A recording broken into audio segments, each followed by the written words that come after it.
ini. Kedengeran nggak, Bu? Nah, Ibu tumpangin pakai coet. Berhenti kayak gitu. Nah, dikhawatirkan Ibu posisinya lagi masak, berarti kan kompor di sini nyala. Nah, kalau misalkan si coetnya ini tersenggol sama kucing atau tersenggol sama ibu sendiri, coetnya jatuh, si api dari sini itu nyamber ke sini. Yang dikhawatirkan seperti itu.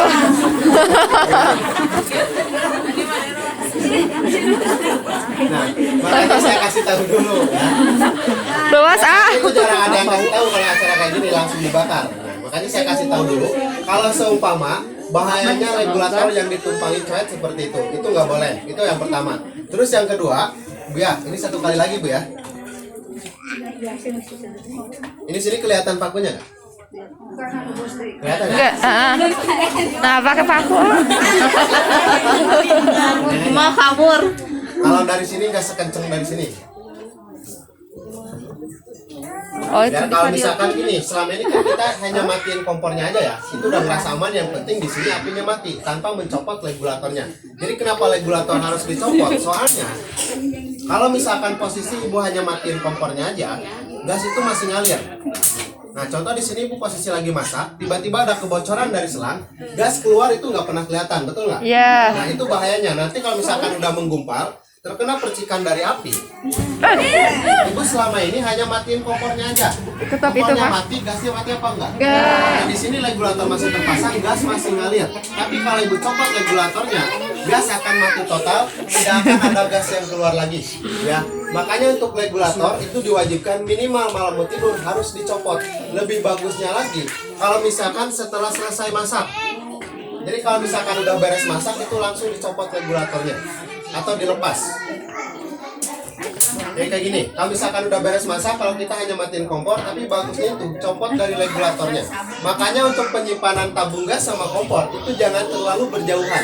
Justru yang berjauhan itu kita susah buat ngedeteksi ada kebocoran gasnya. Kayak gitu. Tapi kalau misalkan dekat itu kedengeran ataupun terlihat, Bu ya. Kebanyakan itu kalau misalkan beli selang ataupun regulator ini, selang ini contohnya, kebanyakan pasti milihnya itu pengen selang itu yang panjang.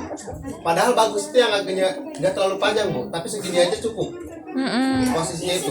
Jadi kalau misalkan mereka kelihatan, itu lebih mudah untuk mendeteksi ataupun misalkan merawatnya. Kayak gitu. Kayak contohnya, kalau terlalu panjang, apalagi ini disimpan di belakang, kita kan jadi malas buat bersihin selangnya. Jadi spiral itu nanti ada terciprat minyak ataupun air, lama-kelamaan kan berkarat.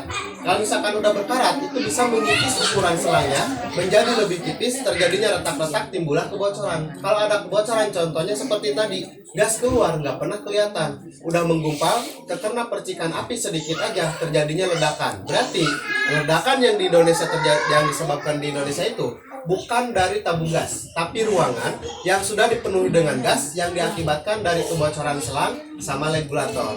Ya, berarti dari keempat alat ini yang bahaya itu pertama selang, yang kedua regulator, Ibu ya, itu yang harus dirawat. Untuk tabung gas itu posisinya aman, sama kompor pun itu posisinya aman. Kayak gitu.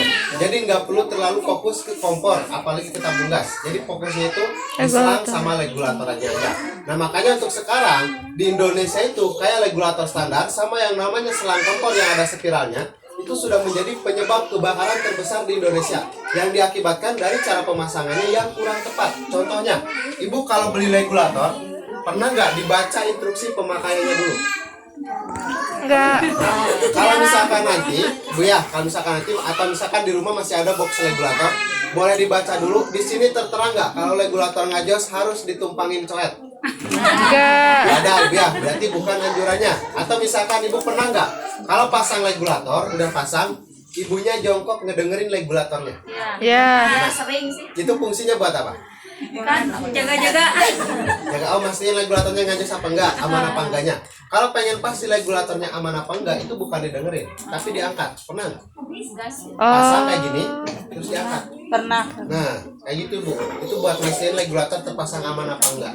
Dan cara pemasangan regulator, ya saya ingatkan jangan ditekan, jangan dipukul regulatornya. Itu biasanya yang dipukul regulator kalau gas belum keluar.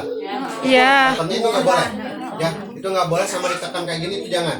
Jadi pasangnya itu pegang satu tangan seperti ini, dipasang ke si layar tabung, gak usah ditekan, baru dikunci. Nah, dengan cara seperti itu aja. Ya, yang ditekan sama yang dipukul-pukul regulator itu cepat rusak regulatornya, dan penyebab regulator ngajak itu karena itu. Karena sering kita tekan, sering dipukul, apalagi yang kayak gini. Banyaknya itu. Kalau misalkan belum pas. Nah, digoyang kayak gini. Iya. Itu lama-kelamaan regulator terkikis. Jangan kayak gitu. Pasang regulator itu cukup dipaskan terus dikunci kayak gitu. Nah, jadi rencananya itu Bu ya, kemarin kita perkenalan produk ini di daerah Bogor. Jadi